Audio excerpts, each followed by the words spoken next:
मेरे प्यारे देशवासियों, नमस्कार। इस बार जब मैं मन की बात के लिए जो भी चिट्ठियां आती हैं, कमेंट्स आते हैं, भांति भांति के इनपुट मिलते हैं, जब उनकी तरफ नजर दौड़ा रहा था तो कई लोगों ने एक बड़ी महत्वपूर्ण बात याद की। माई गॉव पर आर्यन श्री, बेंगलुरु से अनूप राव, नोएडा से देवेश, ठाणे से सुजीत, इन सभी ने कहा, मोदी जी, इस बार मन की बात का 75वां एपिसोड है। इसके लिए आपको बधाई। मैं आपका बहुत बहुत धन्यवाद करता हूं कि आपने इतनी बारीक नजर से मन की बात को फॉलो किया है और आप जुड़े रहे हैं। ये मेरे लिए बहुत ही गर्व का विषय है, आनंद का विषय है। मेरी तरफ से भी आपका तो धन्यवाद है ही है। मन की बात के सभी श्रोताओं का आभार व्यक्त करता हूं, क्योंकि आपके साथ के बिना ये सफर संभव ही नहीं था। ऐसा लगता है मानो ये कल की ही बात हो, जब हम सभी ने एक साथ मिलकर ये वैचारिक यात्रा शुरू की थी।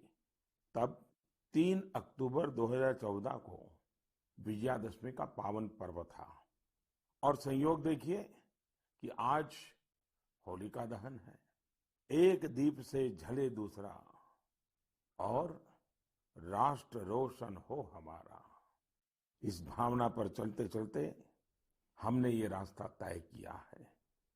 हम लोगों ने देश के कोने कोने से लोगों से बात की और उनके असाधारण कार्यों के बारे में जाना। आपने भी अनुभव किया होगा, हमारे देश के दूर दराज के कोनों में भी कितनी अभूतपूर्व क्षमता पड़ी हुई है। भारत माँ की गोद में कैसे कैसे रत्न पल रहे हैं। ये अपने आप में भी एक समाज के प्रति देखने का, समाज को जानने का, समाज के सामर्थ्य को पहचानने का मेरे लिए तो एक अद्भुत अनुभव रहा है। इन 75 एपिसोड्स के दौरान कितने कितने विषयों से गुजरना हुआ। कभी नदी की बात, तो कभी हिमालय की चोटियों की बात, तो कभी रेगिस्तान की बात, कभी प्राकृतिक आपदा की बात, तो कभी मानव सेवा की अनगिनत कथाओं की अनुभूति, कभी टेक्नोलॉजी का आविष्कार, तो कभी किसी अनजान कोने में कुछ नया कर दिखाने वाले किसी के अनुभव की कथा। अब आप देखिए, चाहे स्वच्छता की बात हो, चाहे हमारे हेरिटेज को संभालने की चर्चा हो, अरे इतना ही नहीं, खिलौने बनाने की बात हो, क्या कुछ नहीं था। शायद कितने विषयों को हमने स्पर्श किया है, तो वो भी शायद अनगिनत हो जाएंगे। इस दौरान हमने समय समय पर महान विभूतियों को श्रद्धांजलि दी, उनके बारे में जाना, जिन्होंने भारत के निर्माण में अतुलनीय योगदान दिया है। हम लोगों ने कई वैश्विक मुद्दों पर भी बात की, उनसे प्रेरणा लेने की कोशिश की है। कई बातें आपने मुझे बताई, कई आइडियाज दिए। एक प्रकार से इस विचार यात्रा में आप साथ साथ चलते रहे, जुड़ते रहे और कुछ न कुछ नया जोड़ते भी रहे। मैं आज इस 75वें एपिसोड के समय सबसे पहले मन की बात को सफल बनाने के लिए, समृद्ध बनाने के लिए और इससे जुड़े रहने के लिए हर श्रोता का बहुत बहुत आभार व्यक्त करता हूं। मेरे प्यारे देशवासियों, देखिए कितना बड़ा सुखद संयोग है। आज मुझे 75वीं मन की बात करने का अवसर, और यही महीना आजादी के 75 साल के अमृत महोत्सव के आरंभ का महीना। अमृत महोत्सव दांडी यात्रा के दिन से शुरू हुआ था और 15 अगस्त 2023 तक चलेगा। अमृत महोत्सव से जुड़े कार्यक्रम पूरे देश में लगातार हो रहे हैं। अलग अलग जगहों से इन कार्यक्रमों की तस्वीरें, जानकारियां लोग शेयर कर रहे हैं। नमो ऐप पर ऐसी ही कुछ तस्वीरों के साथ साथ झारखंड के नवीन ने मुझे एक संदेश भेजा है। उन्होंने लिखा है कि उन्होंने अमृत महोत्सव के कार्यक्रम देखे और तय किया कि वो भी स्वाधीनता संग्राम से जुड़े कम से कम 10 स्थानों पर जाएंगे। उनकी लिस्ट में पहला नाम भगवान बिरसा मुंडा के जन्मस्थान का है। नवीन ने लिखा है कि झारखंड के आदिवासी स्वतंत्रता सेनानियों की कहानियां वो देश के दूसरे हिस्सों में पहुंचाएंगे। भाई नवीन, आपकी इस सोच के लिए मैं आपको बधाई देता हूं। साथियों, किसी स्वाधीनता सेनानी की संघर्ष गाथा हो, किसी स्थान का इतिहास हो, देश की कोई सांस्कृतिक कहानी हो, अमृत महोत्सव के दौरान आप उसे देश के सामने ला सकते हैं। देशवासियों को उससे जोड़ने का माध्यम बन सकते हैं।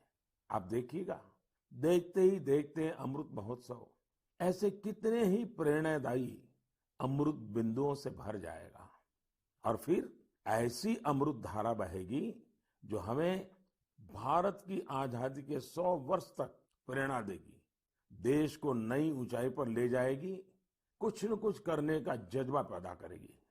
आजादी की लड़ाई में हमारे सेनानियों ने कितने ही कष्ट इसलिए सहे क्योंकि वो देश के लिए त्याग और बलिदान को अपना कर्तव्य समझते थे। उनके त्याग और बलिदान की अमर गाथाएं अब हमें सतत कर्तव्य पथ के लिए प्रेरित करें।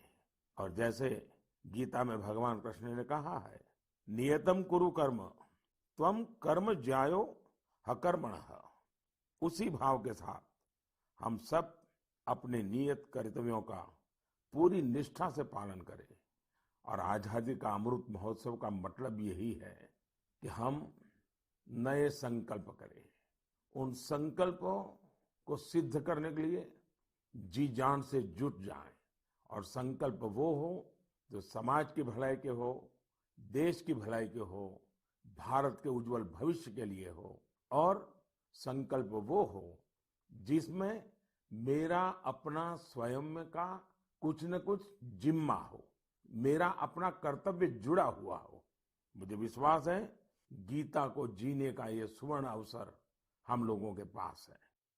मेरे प्यारे देशवासियों, पिछले वर्ष ये मार्च का ही महीना था। देश ने पहली बार जनता कर्फ्यू शब्द सुना था। लेकिन इस महान देश की महान प्रजा की महाशक्ति का अनुभव देखिए। जनता कर्फ्यू पूरे विश्व के लिए एक अचरज बन गया था। अनुशासन का ये अभूतपूर्व उदाहरण था। आने वाली पीढ़ियां इस एक बात को लेकर के जरूर गर्व करेगी। उसी प्रकार से हमारे कोरोना वॉरियर्स के प्रति सम्मान, आदर, थाली बजाना, ताली बजाना, दिया जलाना, आपको अंदाज नहीं है कोरोना वॉरियर्स के दिल को कितना छू गया था वो। और वही तो कारण है जो पूरी साल भर वे बिना थके, बिना रुके डटे रहे, देश के एक एक नागरिक की जान बचाने के लिए जी जान से जूझते रहे। पिछले साल इस समय सवाल था कि कोरोना की वैक्सीन कब तक आएगी। साथियों, हम सबके लिए गर्व की बात है कि आज भारत दुनिया का सबसे बड़ा वैक्सीनेशन प्रोग्राम चला रहा है। वैक्सीनेशन प्रोग्राम के तस्वीरों के बारे में मुझे भुवनेश्वर के पुष्पा शुक्ला जी ने लिखा है। उनका कहना है कि घर के बड़े बुजुर्गों में वैक्सीन को लेकर जो उत्साह दिख रहा है उसकी चर्चा मैं मन की बात में करूं। साथियों, सही भी है। देश के कोने कोने से हम ऐसी खबरें सुन रहे हैं, ऐसी तस्वीरें देख रहे हैं जो हमारे दिल को छू जाती हैं। यूपी के जौनपुर में 109 वर्ष की बुजुर्ग मां राम दुलैया जी ने टीका लगवाया है। ऐसे ही दिल्ली में भी 107 साल के केवल कृष्ण जी ने वैक्सीन की डोज ली है। हैदराबाद में 100 साल के जय चौधरी जी ने वैक्सीन लगवाई। और सभी से अपील भी है कि वैक्सीन जरूर लगवाएं। मैं ट्विटर, फेसबुक पर भी ये देख रहा हूं कि कैसे लोग अपने घर के बुजुर्गों को वैक्सीन लगवाने के बाद उनकी फोटो अपलोड कर रहे हैं। केरल से एक युवा आनंदन नायर ने तो इसे एक नया शब्द दिया है, वैक्सीन सेवा। ऐसे ही संदेश दिल्ली से शिवानी, हिमाचल से हिमांशु और दूसरे कई युवाओं ने भी भेजे हैं। मैं आप सभी श्रोताओं के इन विचारों की सराहना करता हूं। इन सब के बीच कोरोना से लड़ाई का मंत्र भी जरूर याद रखिए, दवाई भी कड़ाई भी। और सिर्फ मुझे बोलना ऐसा नहीं, हमें जीना भी है, बोलना भी है, बताना भी है और लोगों को भी दवाई भी कड़ाई भी इसके लिए प्रतिबद्ध बनाते रहना है। मेरे प्यारे देशवासियों, मुझे आज इंदौर की रहने वाली सौम्या जी का धन्यवाद करना है। उन्होंने एक विषय के बारे में मेरा ध्यान आकर्षित किया है और इसका जिक्र मन की बात में करने के लिए कहा है।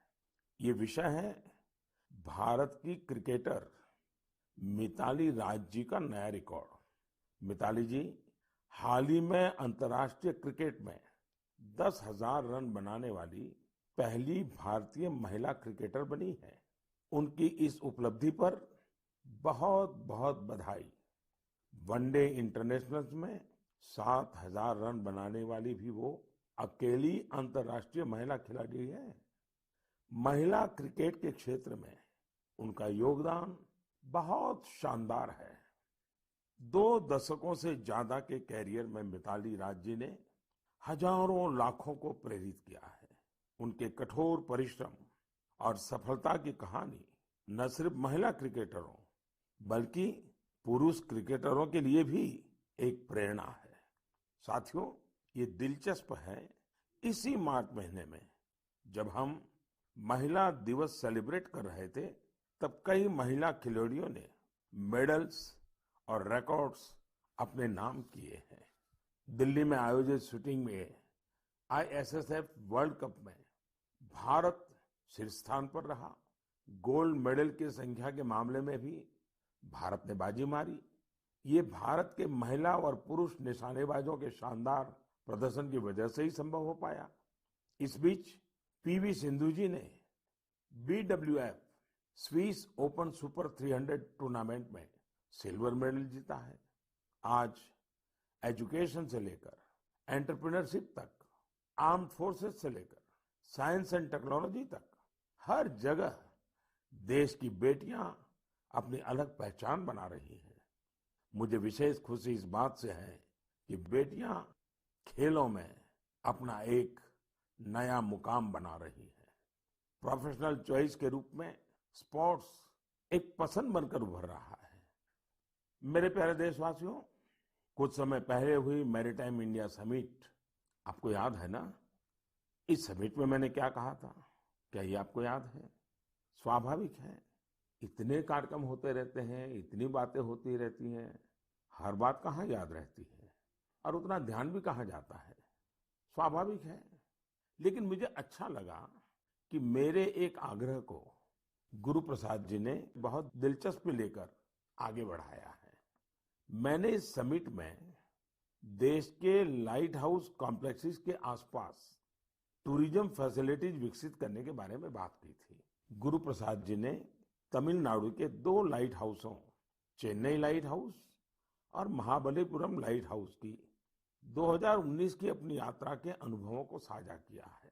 उन्होंने बहुत ही रोचक फैक्ट्स शेयर किए हैं जो मन की बात सुनने वालों को भी हैरान करेंगे। जैसे चेन्नई लाइट हाउस दुनिया के उन चुनिंदा लाइट हाउस में से एक है जिनमें एलिवेटर मौजूद है। यही नहीं, भारत का यह इकलौता लाइट हाउस है जो शहर की सीमा के अंदर स्थित है। इसमें बिजली के लिए सोलर पैनल भी लगे हैं। गुरु प्रसाद जी ने लाइट हाउस के हेरिटेज म्यूजियम के बारे में भी बात की, जो मरीन नेविगेशन के इतिहास को सामने लाता है। म्यूजियम में तेल से जलने वाली बड़ी बड़ी बत्तियां, कैरोसिन लाइट्स, पेट्रोलियम वेपर और पुराने समय में प्रयोग होने वाले बिजली के लैंप प्रदर्शित किए गए हैं। भारत के सबसे पुराने light house Mahabalipuram light house के बारे में भी गुरु प्रसाद जी ने विस्तार से लिखा है। उनका कहना है, इस लाइट हाउस के बगल में सैकड़ों वर्ष पहले पल्लव राजा महेंद्र वर्मन प्रथम द्वारा बनाया गया उल्कनेश्वरा टेम्पल है। साथियों, मन की बात के दौरान मैंने पर्यटन के विभिन्न पहलुओं पर अनेक बार बात की है, लेकिन ये लाइट हाउस टूरिज्म के लिहाज से यूनिक होते हैं। अपनी भव्य संरचनाओं के कारण लाइट हाउसेस हमेशा से लोगों के लिए आकर्षण के केंद्र रहे हैं। पर्यटन को बढ़ावा देने के लिए भारत में भी 71 लाइट हाउसेस आइडेंटिफाई किए गए हैं। इन सभी लाइट हाउस में उनकी क्षमताओं के मुताबिक museum, amphitheatre, open air theatre, cafeteria, children's park, eco friendly cottages और लैंडस्केपिंग तैयार किए जाएंगे। वैसे लाइट हाउसेस की बात चल रही है तो मैं एक यूनिक लाइट हाउस के बारे में भी आपको बताना चाहूंगा। ये लाइट हाउस गुजरात के सुरेंद्रनगर जिले में जिंजूवाड़ा नाम के एक स्थान में है। जानते हैं ये लाइट हाउस क्यों खास है? खास इसलिए है क्योंकि जहां ये लाइट हाउस हैं वहां से अब समुद्र तट 100 किलोमीटर से भी अधिक दूर है। आपको इस गांव में ऐसे पत्थर भी मिल जाएंगे जो ये बताते हैं कि यहाँ कभी एक व्यस्त बंदरगाह रहा होगा। यानी इसका मतलब ये है कि पहले कोस्टलाइन जिंजूवाड़ा तक थी। समंदर का घटना बढ़ना, पीछे हो जाना, इतनी दूर चले जाना, ये भी उसका एक स्वरूप है। इसी महीने जापान में आई विकराल सुनामी को 10 वर्ष हो रहे हैं। इस सुनामी में हजारों लोगों की जान चली गई थी। ऐसी एक सुनामी भारत में 2004 में आई थी। सुनामी के दौरान हमने अपने लाइट हाउस में काम करने वाले हमारे 14 कर्मचारियों को खो दिया था। अंडमान निकोबार में और तमिलनाडु में लाइट हाउस पर वो अपनी ड्यूटी कर रहे थे। कड़ी मेहनत करने वाले हमारे इन लाइट कीपर्स को मैं आदरपूर्वक श्रद्धांजलि देता हूं और लाइट कीपर्स के काम की भूरी भूरी प्रशंसा करता हूं। प्रिय देशवासियों, जीवन के हर क्षेत्र में नयापन, आधुनिकता अनिवार्य होती है, वरना वही कभी कभी हमारे लिए बोझ बन जाती है। भारत के कृषि जगत में आधुनिकता ये समय की मांग है। बहुत देर हो चुकी है, हम बहुत समय गंवा चुके हैं। एग्रीकल्चर सेक्टर में रोजगार के नए अवसर पैदा करने के लिए, किसानों की आय बढ़ाने के लिए परंपरागत कृषि के साथ ही नए विकल्पों को, नए नए इनोवेशंस को अपनाना भी उतना ही जरूरी है।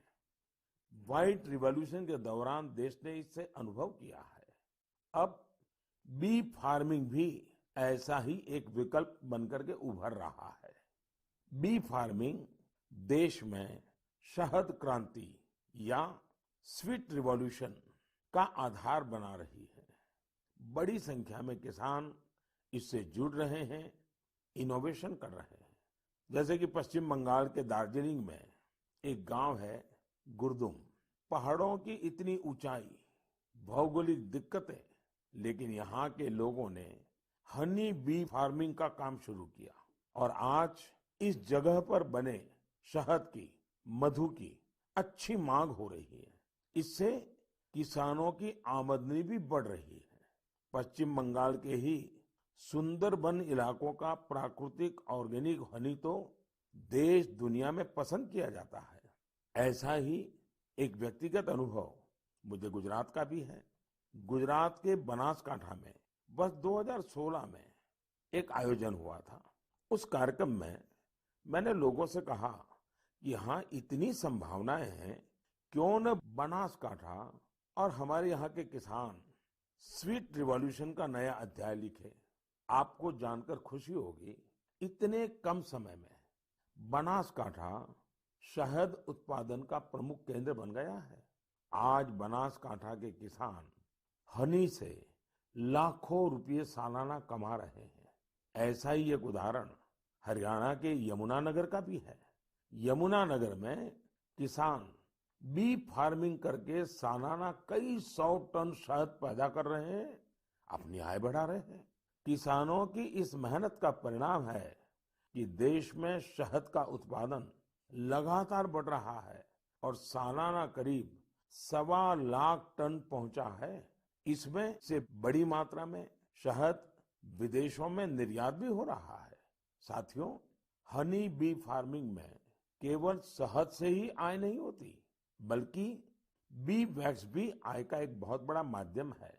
Pharma industry, food industry, textile और कॉस्मेटिक इंडस्ट्री, हर जगह बी वैक्स की डिमांड है। हमारा देश फिलहाल बी वैक्स का आयात करता है, लेकिन हमारे किसान अब ये स्थिति तेजी से बदल रहे हैं। यानी एक तरह से आत्मनिर्भर भारत अभियान में मदद कर रहे हैं। आज तो पूरी दुनिया आयुर्वेद और नेचुरल हेल्थ प्रोडक्ट्स की ओर देख रही है। ऐसे में हनी की मांग और भी तेजी से बढ़ रही है। मैं चाहता हूं देश के ज्यादा से ज्यादा किसान अपनी खेती के साथ साथ बी फार्मिंग से भी जुड़े। ये किसानों की आय भी बढ़ाएगा और उनके जीवन में मिठास भी घोलेगा। मेरे प्यारे देशवासियों, अभी कुछ दिन पहले वर्ल्ड स्पैरो डे मनाया गया। स्पैरो यानी गोरैया। कहीं इसे चकली बोलते हैं, कहीं चिमनी बोलते हैं, कहीं घौन चिरिका कहा जाता है। पहले हमारे घरों की दीवारों पर, आसपास के पेड़ों पर गोरैया चहकती रहती थी। लेकिन अब लोग गोरैया को ये कहकर याद करते हैं कि पिछली बार बरसों पहले गोरैया देखा था। आज इसे बचाने के लिए हमें प्रयास करने पड़ रहे हैं। मेरे बनारस के एक साथी इंद्रपाल सिंह बत्रा जी ने ऐसा काम किया है जिसे मैं मन की बात के श्रोताओं को जरूर बताना चाहता हूं। बत्रा जी ने अपने घर को ही गोरैया का आशियाना बना दिया है। इन्होंने अपने घर में लकड़ी के ऐसे घोंसले बनवाए जिनमें गोरैया आसानी से रह सके। आज बनारस के कई घर इस मुहिम से जुड़ रहे हैं। इससे इन घरों में एक अद्भुत प्राकृतिक वातावरण भी बन गया है। मैं चाहूंगा प्रकृति, पर्यावरण, प्राणी, पक्षी जिनके लिए भी बन सके, कम ज्यादा प्रयास हमें भी करने चाहिए। जैसे एक साथी है विजय कुमार काबी जी। विजय जी उड़ीसा के केंद्रपाड़ा के रहने वाले हैं।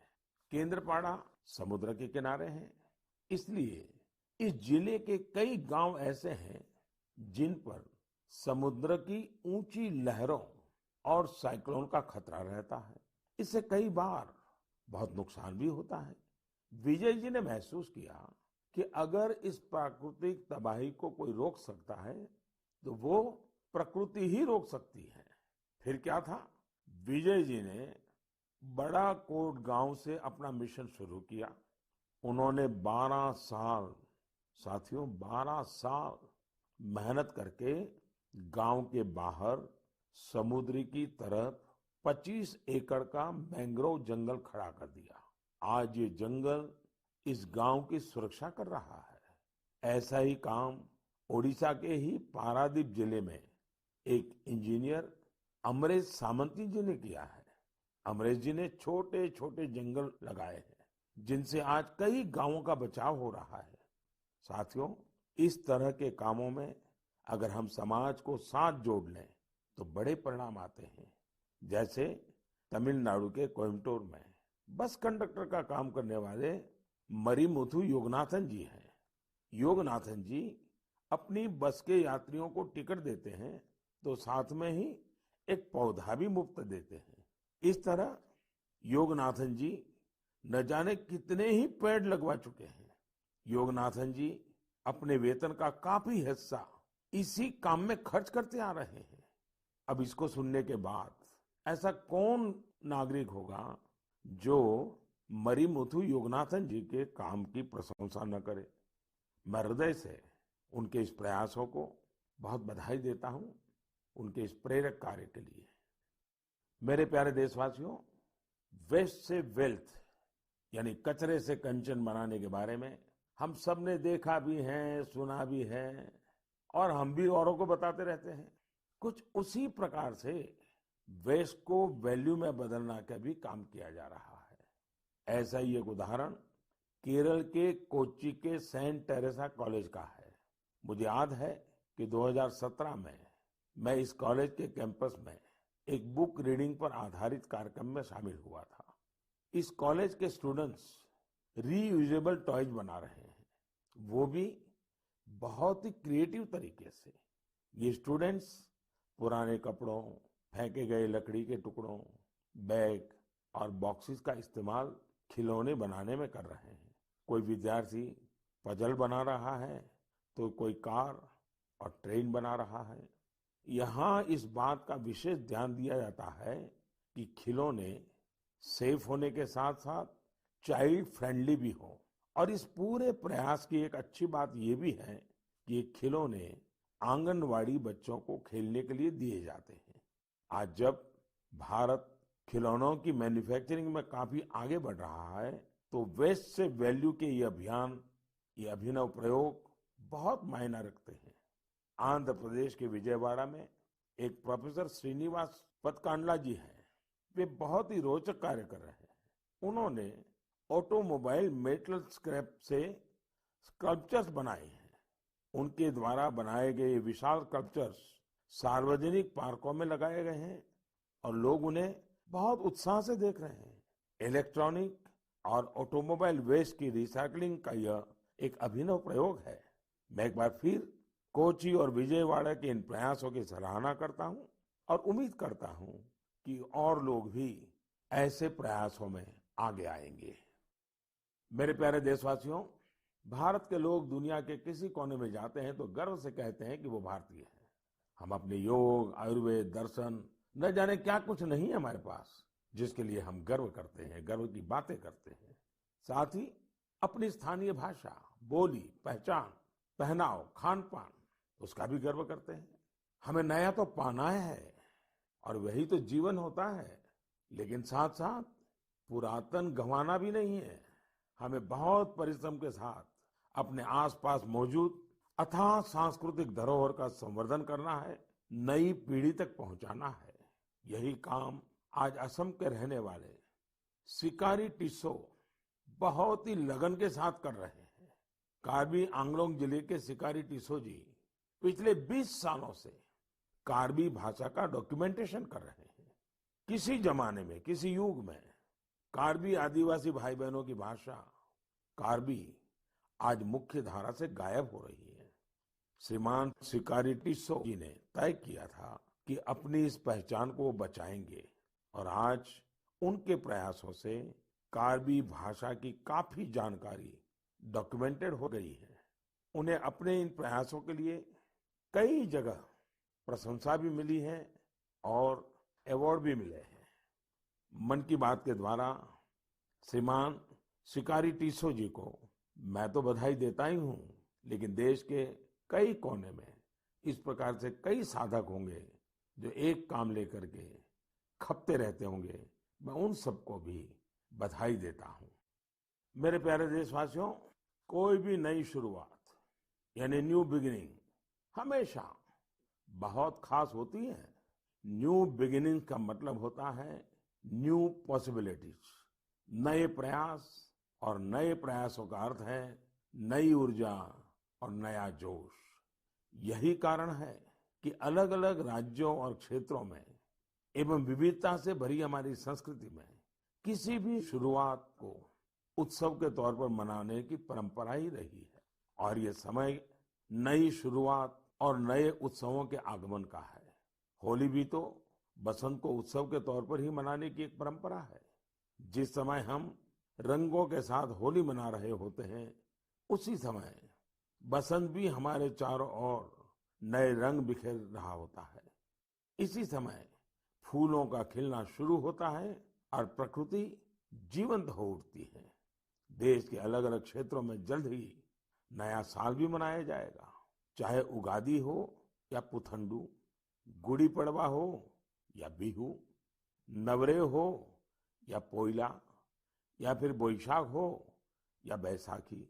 पूरा देश उमंग, उत्साह और नई उम्मीदों के रंग में सराबोर दिखेगा।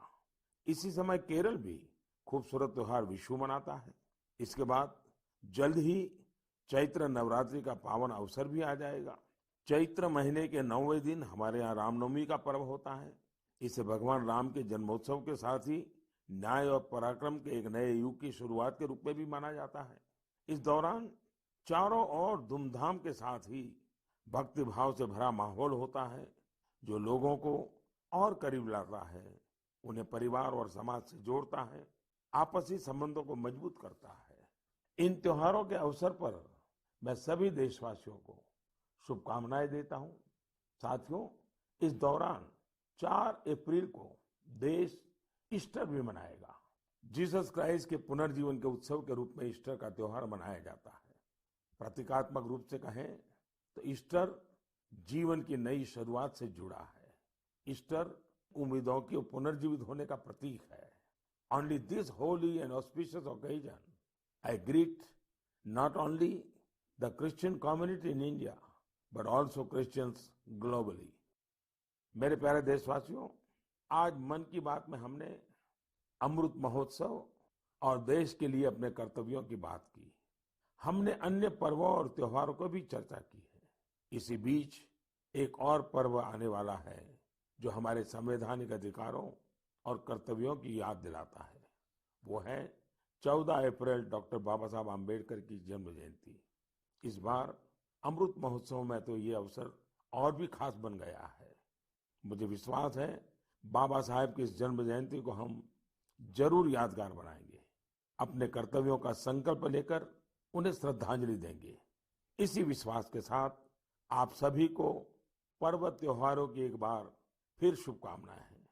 आप सब खुश रहिए, स्वस्थ रहिए और खूब उल्लास मनाइए।